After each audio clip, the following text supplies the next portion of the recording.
नमस्कार, डीवीएन टीवी की खबरों में आपका स्वागत है। देश में हाईवे टोल कलेक्शन सिस्टम में बड़ा बदलाव होने जा रहा है। फास्टैग की जगह नया सिस्टम आने वाला है। फास्टैग और टोल सिस्टम को लेकर केंद्रीय मंत्री नितिन गडकरी ने एक बड़ा ऐलान किया है, जिससे देश में हाईवे पर टोल वसूलने के तरीके में पूरी तरह से बदलाव हो सकता है। नितिन गडकरी ने सोमवार को एक कार्यक्रम के दौरान कहा कि केंद्र सरकार अगले 15 दिनों के भीतर एक नई टोल नीति लेकर आ रही है और जब इसी नीति को लागू किया जाएगा तो किसी को टोल को लेकर कोई शिकायत करने की जरूरत नहीं पड़ेगी। फिलहाल अभी मैं इसके बारे में ज्यादा नहीं कहूंगा।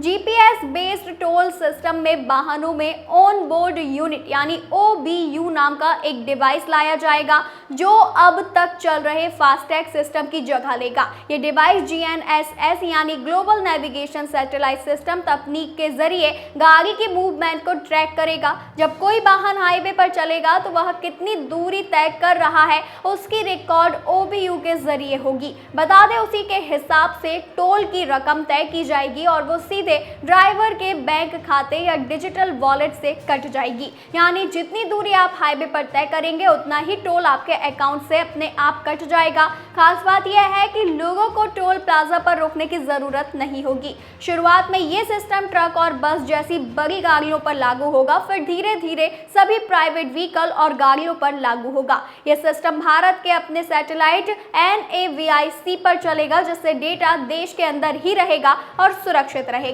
भारत में साल 2016 में फास्टैग की शुरुआत हुई थी, जिससे टोल प्लाजा बिना रुके आप निकल जाते हैं। फास्टैग का मकसद लोगों के समय को बचाना था।